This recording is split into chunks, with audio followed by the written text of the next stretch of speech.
دو اعمال ایسے ہیں جو تمام اعمال سے بے نیاز کرتے ہیں۔ ایک استغفار کی کثرت استغفار سے بلائے آفات، سازش، تکالیف، مصائب، شدائد، پریشانیاں، غم ہم سب ختم ہو جائیں۔ سورہ انفال۔ استغفار کی کثرت سے طاقت، توانائی، صحت، شباب، گزرے ہوئے اوقات، صلاح الاعمال، ان کی توفیق بحال ہو جائے گی۔ سورہ ہود۔ جتنی نعمتیں چاہیے، مال و اولاد، بیٹے اور خزانے، نہریں اور باغات، جنتیں اور چشمے، استغفار ہی سے ملیں گے۔ سورہ نوح۔ جو کثرت سے استغفار کرے گا اللہ اس کی پریشانی دور کرے گا، اللہ اس کو ہمیشہ تنگی سے نکالے گا، ایسا رزق دے گا کبھی سوچا بھی نہیں ہوگا۔ ابو داؤد عن ابن عباس، حدیث مرفوع متصل اصح الاسانید۔ استغفار کی کثرت اور لزوم دونوں ضروری ہے۔ من اکثر الاستغفار ومن لزم الاستغفار۔ ایک تو قلت فائدہ مند نہیں ہے، کثرت چاہیے۔ طلبہ نے پوچھا کہ کثرت اور قلت کا کیا فرق ہے؟ بہت سارے تجربات کے بعد پتہ چلا کہ 1200 تک کم از کم ہونا چاہیے یومیہ، اور 12,000 ہو جائے تو کیا کہنا ہے۔ استغفر اللہ، یہ بھی کافی ہے۔ استغفر اللہ ربی، ترمذی میں اوزاعی کہتے ہیں یہ بھی پورا ہے۔ باقی استغفر اللہ الذی لا الہ الا هو الحی القیوم واتوب الیہ، استغفر اللہ العظیم الذی لا الہ الا هو الحی القیوم واتوب الیہ، استغفر اللہ ربی من کل ذنب واتوب الیہ، استغفر اللہ واتوب الیہ۔ امام بخاری کی رائے یہ ہے کہ بس پورے استغفار ہے، استغفر اللہ واتوب الیہ۔ استغفار کے فوائد اور برکات بہت زیادہ ہے اور فائدہ نقد ہے۔ نسائی کی ایک روایت میں ہے کہ جو استغفار کا عادی ہو اور اس کے اعمال میں استغفار کی کثرت ہے، لزوم ہے، فانتہى السلاح، کبھی ہتھیار اٹھانے کی نوبت نہیں آئی، اور فانتہى السلاح، کبھی اس کے خلاف ہتھیار نہیں اٹھے گا، مؤثر نہیں۔ اس سے بڑھ کر زبردست حفاظتی حصار اور کیا ہو۔ استغفار کے لیے طویل آداب بھی نہیں ہے کہ ضروری نہیں ہے، ذکر ہے، ذکر ہر حال میں جائز ہے، جنابت میں بھی، حیض میں بھی، نفاس میں بھی، بے وضوئی میں بھی، ہاں دل چاہتا ہے اور افضل ہے آدمی پاک صاف ہو، لیکن حائضہ کو، نفسا کو، جنوبی کو علماء امت نے اذکار سے منع نہیں فرمایا ہے، وہ اللہ کا نام لے سکتے ہیں۔ استغفار ذکر الہی ہے، یعنی اٹھتے بیٹھتے، آتے جاتے، ہر حال میں استغفار جائز ہے۔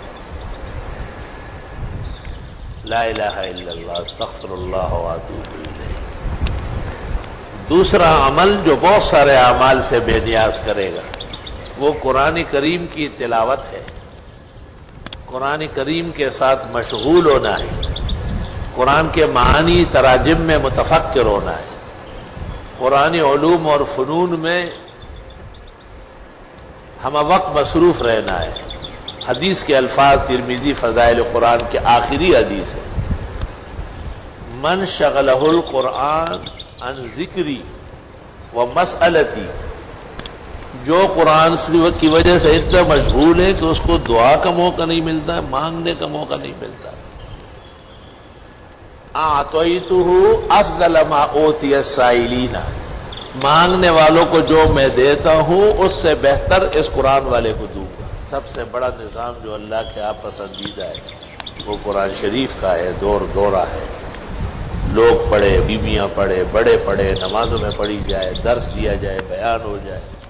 من شغلہ القرآن، اور اس کا مصداق بننا پڑے گا جس کو قرآن نے مشغول کیا عن ذکری اور اذکار سے، وہ مسئلتی اور مجھ سے مانگنے سے، اعطیہ افضل ما اوتی السائلین، مانگنے والوں کو جو میں دیتا ہوں اس قرآن والے کو بڑا چڑھا کر سب سے بہتر دے دوں گا۔ الحمدللہ رب العالمین۔ بسم اللہ الرحمن الرحیم، بے شک ہم انا انزلناہ فی لیلۃ القدر، بے شک ہم نے نازل کیا اس کو لیلۃ القدر میں، رمضان شریف کی کوئی طاق رات ہے، رمضان شریف کی آخری راتوں میں سے کوئی رات ہے۔ اکثر فقہاء و محدثین کہتے 27 ہے۔ میں نے فقہ کی کوئی کتاب نہیں دیکھی جس میں یہ لکھا نہ ہو کہ 27ویں کو قرآن کا ختم تراویح کا ہونا چاہیے، لأنها ارجع للیلۃ القدر۔ قاضی خان میں بھی، بزازیہ میں بھی، ہندیہ میں بھی، تاتاریہ میں بھی، خزانۃ الروایات میں بھی، خزانۃ الفقہاء میں بھی، خزانۃ العلماء میں بھی، خزانۃ المفتیین میں بھی، احتساب الفتاوی میں بھی، فتاوی امینیہ میں بھی، یہاں تک کہ درر شامی میں، سارے معتبر کتابوں میں ختم تراویح 27 بہتر ہے۔ اس میں لیلۃ القدر، اور پھر یہ جو 27 آ رہی ہے یہ تو شب جمعہ ہے۔ مولانا روم نے کیا زبردست بات کہی ہے، خواجہ چجوئی شب قدر نشانی، لوگ کہتے ہیں نشانی کیا ہوگی، خواجہ چجوئی شب قدر نشانی، ہر شب شب قدر است اگر قدر بدانی۔ آپ قدر و عزت پیدا کریں، ہر رات آپ کے لیے لیلۃ القدر ہے۔ تفسیر نیشاپوری میں، فتح العزیز میں، روح البیان میں، تمام معتبرات میں ہے کہ بنی اسرائیل کے ایک شخص کا ذکر ہوا جس نے بہت سالوں تک ساحل سمندر پر مخلصانہ عبادت کی بے ریا، بعض روایت میں 100 سال عبادت کی، جبکہ پیغمبر نے کہا ہے کہ میری اور میری امت کی عمر 60-70 سال ہے، بہت کم لوگ آگے بڑھے تھے۔ تو صحابہ کو رشک ہوا، لیکن افسوس بھی ہوا کہ ہم کو تو اتنی عمر ہی نہیں ہے، اتنی عبادت کیسے کریں گے؟ تو سورہ قدر نازل ہوئی جس میں ایک رات کو 1000 مہینے سے بہتر کہا، اور 1000 مہینہ تقریباً 84 سال بنتے ہیں۔ اِنَّا أَنزَلْنَاهُ فِي لَيْلَةِ الْقَدْرِ، بے شک اتارا ہم نے قرآن لیلۃ القدر میں۔ وَمَا أَدْرَاكَ مَا لَيْلَةُ الْقَدْرِ، آپ کو کیا پتا ہے لیلۃ القدر کیا ہے؟ لیلۃ القدر خیر من الف شہر، لیلۃ القدر بہتر ہے 1000 مہینے سے۔